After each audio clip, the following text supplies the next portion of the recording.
going on, everybody? You're tuning into another episode of 20 Tim Minutes. I am your host, Tim McCarthy.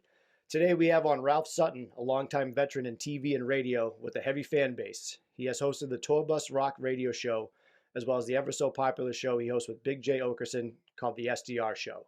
And also has a health and wellness podcast called the Good Sugar Podcast, holy smokes, which centers around Ralph's desire to improve himself and find lasting happiness. Ralph, how the hell are you? I'm doing pretty good. I don't have lasting happiness yet, but I'm feeling pretty good today. Hey, we're going to get there. Let me start off with this and say this. No one is named Ralph anymore, and I'm for it. It's a great man's name. You are over 40 if you're named Ralph. There's 100%. No doubt about it, for sure. And it's funny. My father was Syrian Jew, and Syrian Jews name after their living father. So all the firstborn kids from that generation, so they were my grandfather, Ralph Sutton, I guess senior, but we don't go by seniors and juniors in the Jew world. But there was 4 Ralphs that were the firstborn Ralphs were all kids. There was 4 of us growing up. They're all the Ralphs.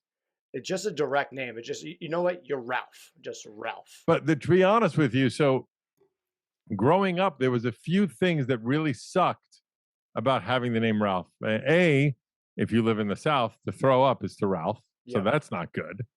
B, there was a very famous comedy album that came to age just as I was becoming a teenager by Eddie Murphy, where the line was, it was like a play on the Honeymooners. And he was saying, Ed Norton was saying, "Hey, Ralphie boy, come over here and let me fuck you in the ass." And that was what I would hear all the time growing up.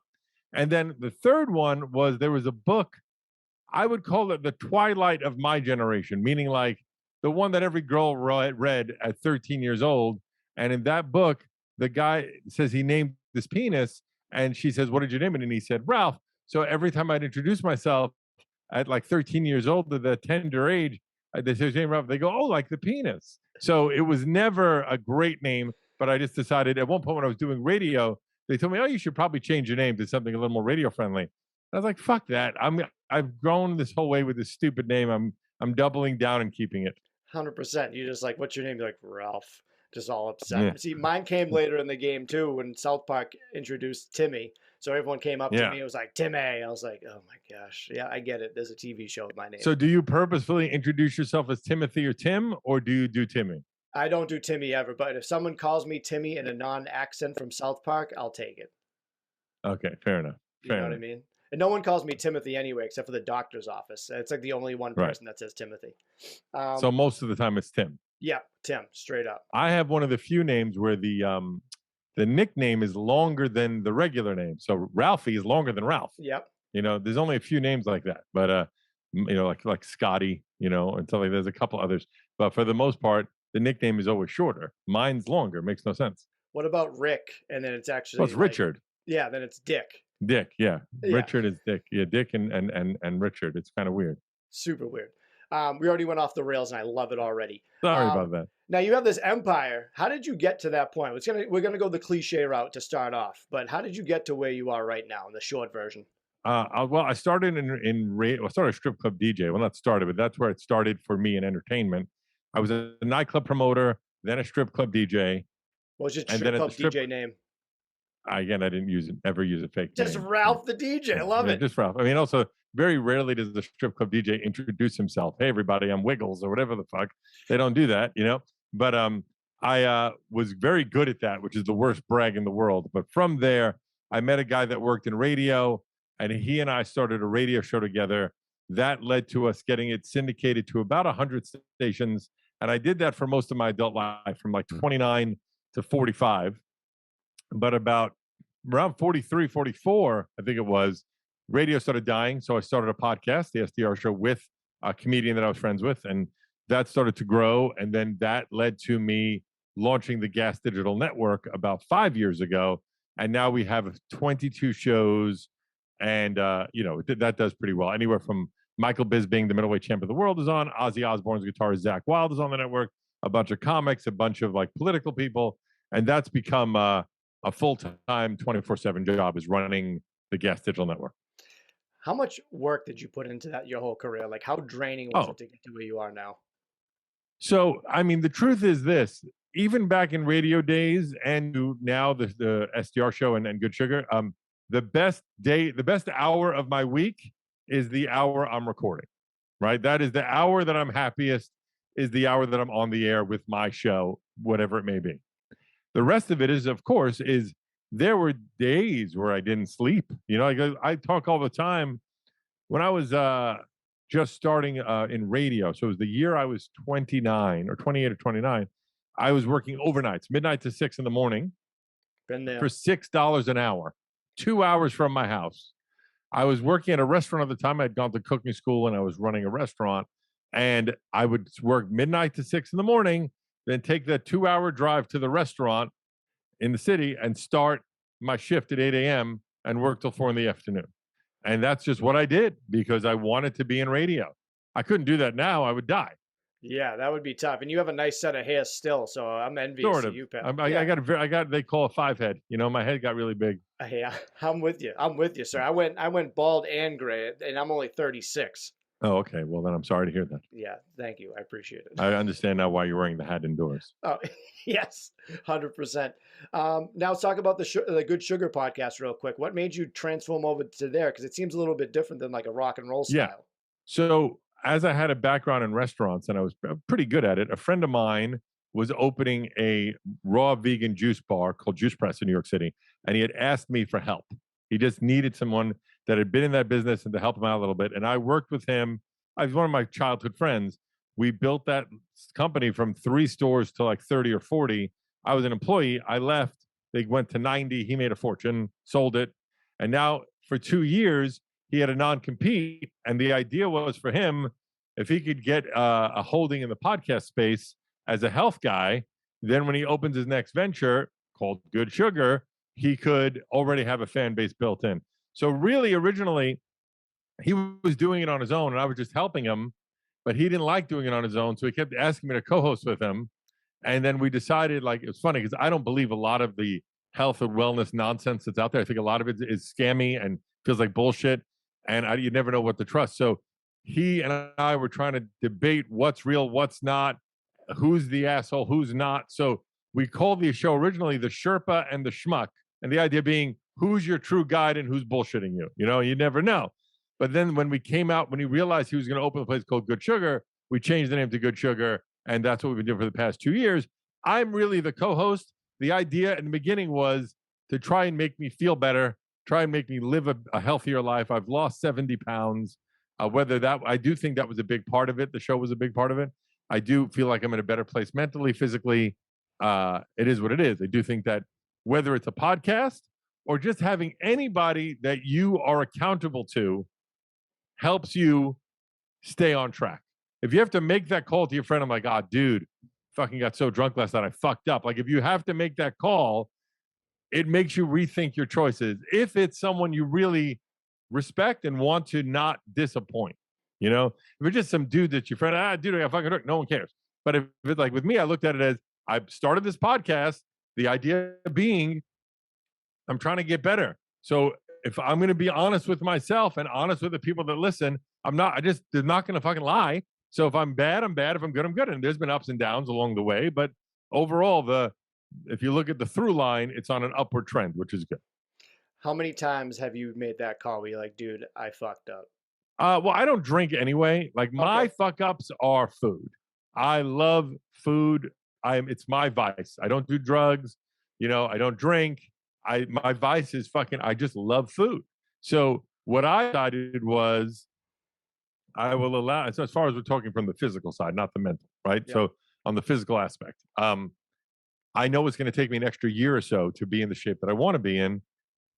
I cut out all fried foods. I cut out all like really fatty garbage, but I will allow myself to indulge here and there, have a dessert, have something in the thought process that it will keep me sane because I don't have any other vices. Girls and food, those are my vices, right? And hitting on a girl is not going to make me gain weight. You don't know yet. We'll see. Oh, I don't know. Now, with the mental side of it all, like, what does mental health mean to you? Like, you said you lost weight. Was there something going on in your life? Yeah, my father passed away about 6 years ago, and I probably gained all of it within that year of when he got sick. I got up to about 320. I'm 6 feet 6 inches tall. I should probably be about 230, 235. And I went into it knowing, oh, I'm going to be fucking miserable for a while. Like that's what it is. Yeah. Allow myself, instead of trying to avoid it and not acknowledge that it's okay to be miserable, something terrible happens, you should probably react to it. If you pretend you're fine, it's just going to resurface, but mine, again, the vice was food. And the way I look at it, I used to get up and go to the gym. Now I'd get up and go to hospice and eat cookies and ice cream because that's what they bring you when you're sitting watching someone die, right? The mental changes I made, and it's funny because I was just on a date 2 days ago, and we're sitting out by the water in the East Village on the East River Park, and I just said, God damn it, it's so fucking beautiful here. Like, how lucky are we that we get to do this in the middle of a day? And she's like, wow, not a lot of guys would acknowledge that. I'm like, I know. I think that we don't do that enough. I walked here on my own volition. My arms and legs work. I'm with a pretty girl. It's a beautiful day.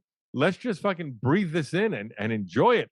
And I think I never did that before, and that I think comes from a mixture of, I do meditate every day. I do really try, and even like as stupidly as walking to work, which is only a 7-minute walk, look at the trees, look at the surroundings, appreciate what's around you. These stupid little things make a big difference. You get a straight up foot on me. I'm only 5'6". Yeah. I have a twin brother who's 5'7", by the way. Really? Yeah. Pretty That's like weird. One of those TLC shows. Yeah, the crazy thing is, and I've told the story a million times, so I apologize, but I was born New Year's Eve, 1969, right before midnight. We were 2 months premature, I think it was. So they didn't know my brother was there until I was born, right? I was like, dude, go back in and take a look what's in there. There's somebody else in there, Then he gets born, and what it turns out was we were 4 minutes apart. So I was born 11:58 p.m., December 31st, 1969. He was born 12:02 a.m., January 1st, 1970. So we're twins born in different days, years, decades. That's pretty impressive. Very weird. I mean, impressive would be, I had nothing to do with it, but it is. Yeah, unique. you never know. Well, your mom had something to do with it, so it's. Yeah, but it's just funny because they didn't do sonograms as often back then. So when I was born is when they found out he was in there. No shit. Yeah. That's banana land.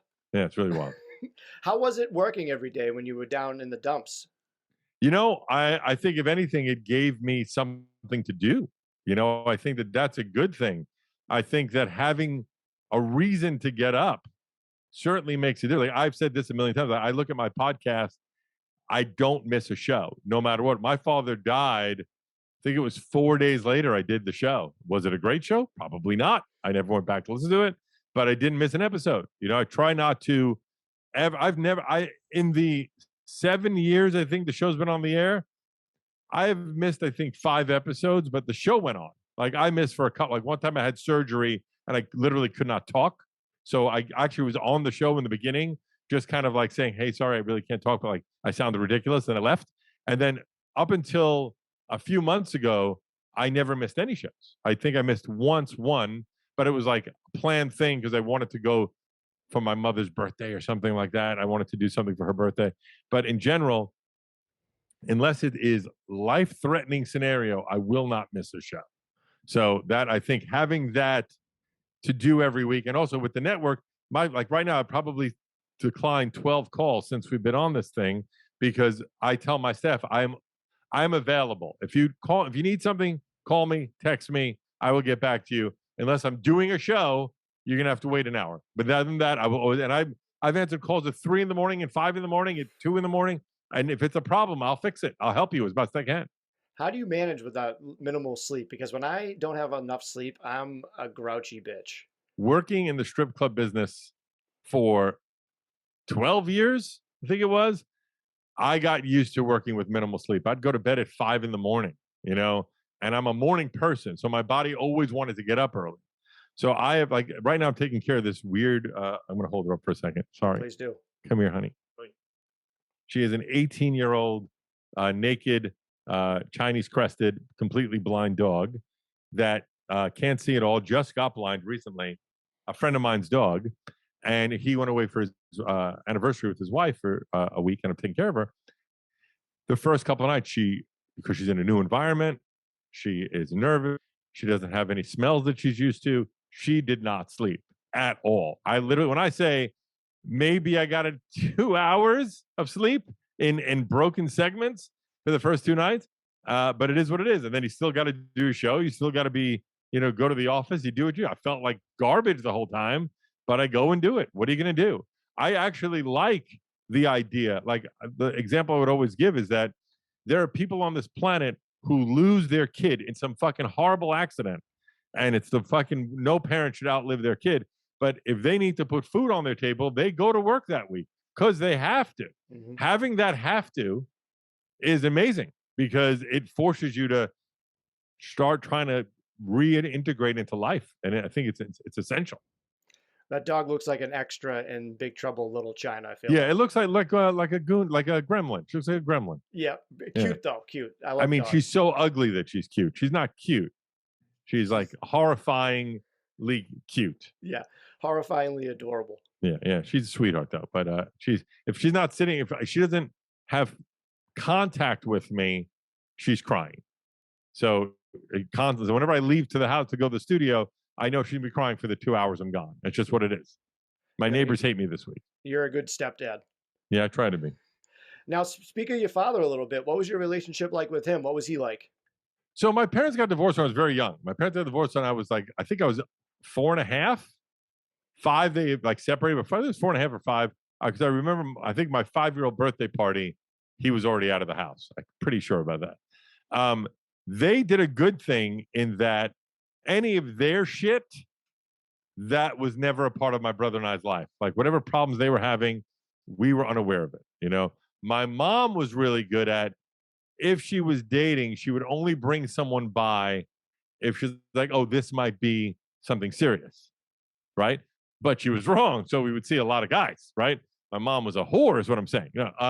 But my dad, he was a single guy in his 40s, like early 40s, and started to make a lot of money.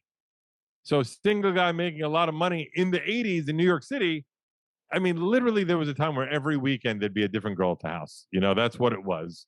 And I think that probably fucked me up a little bit mentally, but it is what it is. Yep. Could be why I'm not married, no kids at this point. But they did keep a amicable relationship with each other, which is important. My father got remarried when I was 13, and he stayed with her till he passed away. They were together 33 years. I still speak with her, still talk with her. Awesome. I'm close with her. She came to my mother's 75th birthday 2 weeks ago. So it's kind of cool that they're friendly, there were ups and downs like with any family, but overall, it was pretty good. It was pretty good, I would say. I don't know any family relationship that's perfect. So we've had our ups and downs, but overall, far more positive than negative, I would say. I'm lucky. My mom's amazing. Like my mom, at her 75th birthday party, she had 52 people there, all of which that would call her a dear friend, like a real, not an acquaintance, but like really close. And we had to cut it at 52 because that's about as big as the restaurant could hold. She could have easily put in 80 people. That's crazy. I don't have that many friends, for sure. If your dad could come back, what would he be most proud of you for? How well the business is doing. My father was very monetarily based. He really, my father's side of the family, the Syrian Jews, they value money first. Money is super important to them. And because they came to this country with nothing, So, I mean, not that's that rare, but at the time during, they came in the, I think it was the 1920s when my grandparents came on that side. And they came with nothing. It's just 7 people living in a 1-bedroom apartment. So they really always valued money. I remember when my dad started to like really get towards the end. So this is now 5 years ago. It was because he died 5 years ago in November. So now 5.5, something like that. Mm-hmm. So let's say 5 years ago, a little over, I got my first big advertising check for the network. And I got to tell him, I'm like, oh, Dad, just so you know, I just got a check for X amount of dollars. And I could see it even in his like really out of his head. He went, really? I said, yeah. He's like, oh, that's so good. And I could tell I gave him some peace to know that money was coming in. Does that make sense? Oh, yeah. Yeah. I love that. Now, what else did you do? You say you do meditation and you lost weight. How did you lose the weight? Like, what keeps you I positive? meditated it off. No, I'm kidding. So the thing I think that's most important is you have to find your thing, because if somebody's going to the gym every day and you hate the gym, or someone's using a Peloton every day and you hate Peloton, you're not going to fucking stick with it. You got to find, is it tennis? Is it basketball? Is it whatever it is? But my cousin is in great shape, and he's a runner. And I've always fucking hated running more than you could believe, especially at my height. I'd run a block, I'd be in pain. It is what it is. But when COVID hit and everything was locked down, you couldn't even go to the gym. And I was the fattest I've ever been. I mean, my maximum density, 320. I looked like a sausage casing, like just disgusting, right? It was really awful. And I may have told you this before off air, but nothing like thousands of people calling you a fat fuck on the internet to inspire you to lose weight, So bullying works. Let that be known to all of your listeners, for some people. So I made the decision, okay, I'm going to figure something out. I can't go to the gym. I don't have a Peloton at the time. Now I do, but what can I do? Well, I could run.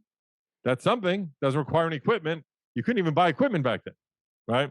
So I used this app called C25K, which is couch to a 5K. Get your fat ass off the couch and get to run about 3 miles. It's an 8 or 9 week program.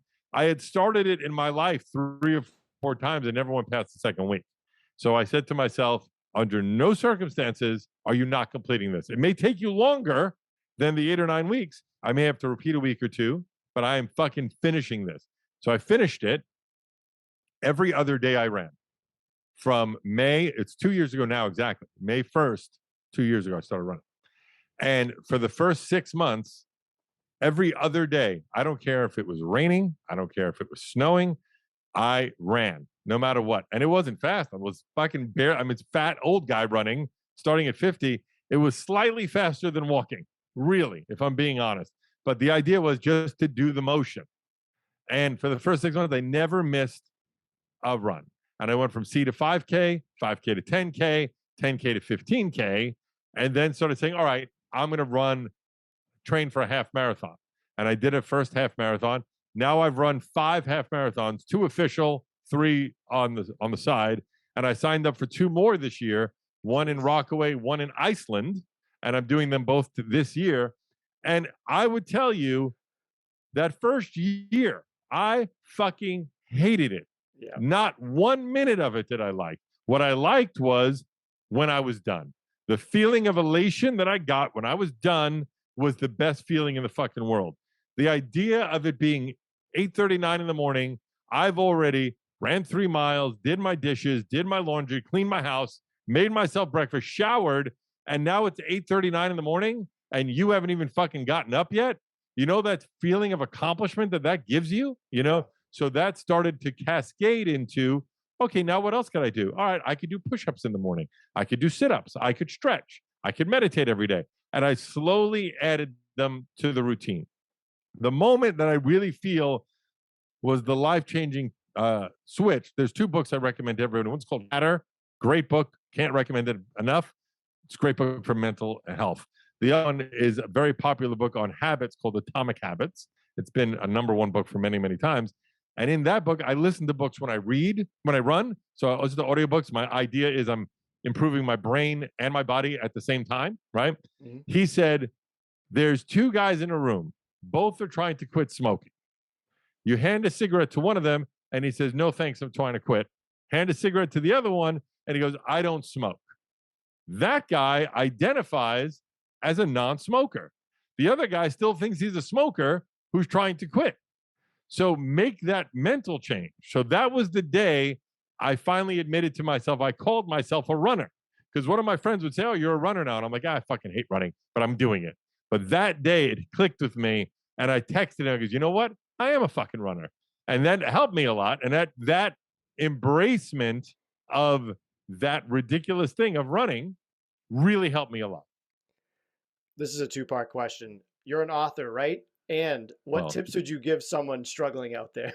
Yeah, I'm an author. I think I showed this to you. I'm going to hold it up to your it was the top 100 book on Amazon. Yeah, no biggie. It is the 100% guaranteed guide to weight loss and fitness by Ralph Sutton. There's 2 chapters. Chapter 1 is eat less. Okay. Chapter 2 is work out more. Okay. And then the rest of the book, it's hard to do it, is there it goes. The rest of the book is totally blank. Huh. It is a 2-page book. Really, it's 150. All the pages are numbered, by the way. Right. It's a 150-page book with 4 words on it. Chapter 1, eat less. Chapter 2, work out more. So 5 words. And it was a joke book, really. But the truth is, I stand by it. Show me someone that is eating less and working out more and not losing weight, and I would say you are going to be talked about for decades in the medical journals because nobody would know that exists. Right. It's wild. If you've been eating 2,000 calories a day and doing no push-ups, and you start doing 1,500 calories a day and 2 push-ups, you're going to see a difference. There's no way you're not. End of story. My advice to anybody is, like I said before, I think it's important, have, for lack of better words, a South Park term, have an accountability buddy. Have somebody or something that either you're doing this together or you're both trying to attain a goal. They don't have to be the same goal, but someone you talk to every day that you respect, that you can. I look at it as the podcast was the best thing in the world for me. The fact that I knew that on Friday at 11, I was going to have to talk about what the fuck I did that week was, and this is even before we had listeners. It was just, I knew I had to confess my truth. And that made a big difference. That really, find someone that you're going to do that with and you're going to stick to it. Probably not a good idea to be a significant other because you're going to be pushovers on each other. Right. Better to find someone who really speaks honestly to you. And that'll make the biggest difference in your world. And then the second thing is, it depends on what your goal is. If your goal is to try to lose weight, I would say change nothing in your diet at all, except if you're having an 18-ounce steak every day, which you'll probably be dead soon. But if you do, go down to a 15-ounce steak. You won't notice the difference, but in 6 months, you'll notice a difference. And then make slight extra changes. If you're looking to do what I did in the beginning, the day I said, all right, fuck this, I'm getting into shape, and a 320-pound, 50-year-old man tried to do a pull-up, and I tore my fucking labrum because I'm an idiot, that's what's going to happen to you if you jump into the deep end immediately without taking one swimming lesson. What you can do is make fucking micro changes that you barely feel, and you'll realize it by the end. Holy shit, what a difference. There's nothing wrong with fake it till you make it. There's nothing wrong with pretending it's going well. I promise you, eventually, it's going to seep into your psyche. That's how this podcast is. Fake it till I make it. When I was in radio, we were a small fucking radio station. We couldn't give away tickets to shows. I couldn't get big interviews with bands. So I bought these interview CDs with artists, and I just clipped out the answers. And then I asked the question. So I said, hey, John Bon Jovi, how's the tour going? Well, it's going pretty good. And no one fucking knew. It's radio, right? Yeah. Then a big concert comes to town, and I gave away front row tickets. I didn't have them. I just made the lines busy and then made up a winner. Congratulations, awesome. Steve in Iowa. Good job. It's illegal. As some guy in Iowa was listening, he's like, how did I win? Yeah, exactly. It's totally illegal. But, in the beginning, it made the show sound so much bigger. And then eventually, guess what? I did interview all those bands. I did get front row tickets. But in the beginning, you do what you got to do to make it fucking work. Yeah. You don't have to believe it. Just do it. That's how the best thing is that's probably your best advice. You don't have to believe in it. Just fucking do it. And then see what happens 3 months later. See if you notice all of a sudden that these dumb habits started to become, these dumb things become habits. They become rituals. The best way to, and this again is from Atomic Habits, to put a good habit in is sandwich it around something you're already doing. Mm-hmm. If you make your bed every morning, which I think everybody should, right after you make your bed, go do 5 push-ups. Right after you make your bed. Make that part of it. I make my bed every morning when I get up. Just add the 5 push-ups. Eventually, it'll become part of your routine. Mm-hmm. And you won't even realize it. Then you say, all right, maybe now I'll do 5 push-ups and 5 sit-ups. And that's how you start building it. And eventually, that'll seep into other things. It's amazing how much the body and the mind are connected, and we act like they're different things. They are not. If you're overweight, I guarantee you, even if you love your body, you're Lizzo, and you're overweight and you love who you are, congratulations. I'm very happy for you. But you know what? It's not healthy. I wasn't healthy. And if you're not healthy physically, I believe in my heart something is wrong mentally. Something. I don't know what it is, but if you are doing things to destruct your body and you know it's negative and you continue to do it, something's wrong. Let's wrap up here, Ralph. I got 2 questions I ask everybody when I'm wrapping up. What would your personal theme song be? Like, think of like if you were a professional wrestler, boxer, you were coming out to the ring, Ralph Sutton's name is said over the speakers. What song is being played, sir? That is a fucking wild question. I would probably pick something that would always amp me up. I'm just thinking about a song that whenever I hear it, I love it. So I would, as hacky as it might be, the first one that comes to mind is Welcome to the Jungle by Guns N' Roses. Okay. Just because I fucking love the song. Who doesn't love the song? It's timeless. It would get everybody amped up. Definitely showing your age. I like it, though. Yeah. It's a Well, great I'm pick. fucking 52. Go fuck yourself. What can I tell you? And now I end with this, sir. What are 3 things that you're grateful for today? That this dog didn't die in this week that I have her. Yep. Probably number 1. Number 2, that I get to talk to you because I like talking to new people.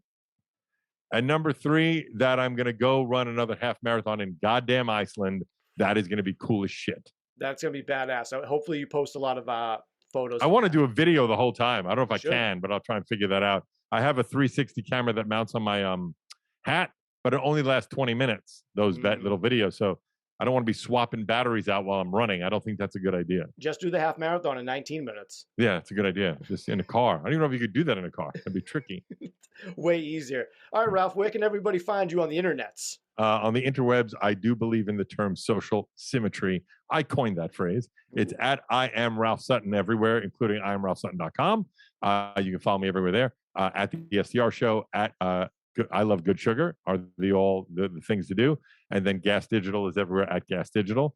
Really, all I care about is listen to the show. You don't have to subscribe to the network. You don't have to hit subscribe. Just check out our show. My shows, they couldn't be more polar opposites. Like literally, sometimes I'm planning my drug episode of SDR where I try a drug once a year because I've never done any drugs. So I'm literally planning out, this happened like the last time we did a drug episode was pre-pandemic. I'm mapping out how we're going to do the cocaine episode for me to try cocaine at 50 years old.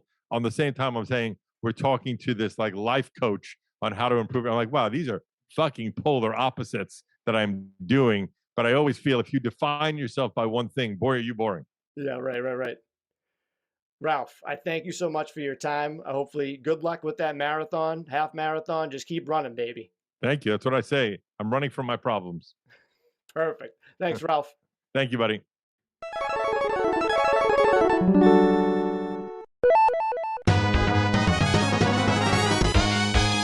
Round 1, fight! Now, I know you have a dog on your lap. I do this with all my guests before we start recording. I usually play a game of rock, paper, scissors, 2 out of 3. Are you ready for this? Can Yeah, you I'm play fine. This? Yeah, of course. Okay, cool. So it's going to be rock, paper, scissors, shoot. I'm going to keep my eyes closed just because. So we're shooting on 4. So rock, paper, scissors, then shoot. Right. Okay. So shooting on 4. I'm going to keep my eyes closed to keep it fair, right? So rock, paper, scissors, shoot. Okay. Tied. Okay. Let's keep going. All right. Rock, paper, scissors, shoot. Okay, I won. Ooh, 1-0. 2 out of 3. 2 out of 3. All right, ready? Yeah. Rock, paper, scissors, shoot. I won. Oh! You lose! Undefeated. Damn, you got those big ass hands too. I got the little ass pebbles. Yeah, undefeated, my friend. Undefeated. Good shit. Congrats. Hats off to you. They say that there's a psychology to always putting out the same thing twice, no matter what. Yeah. You know, so I always stick with, if it's a paper or rock, whatever, I always put the same thing out twice.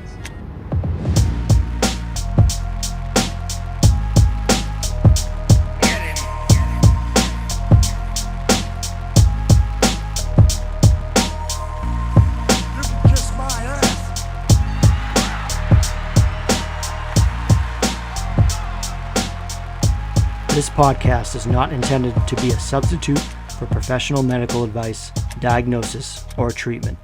Always seek the advice of your physician or other qualified health provider with any questions you may have regarding a medical condition. If you are feeling suicidal, please dial 911.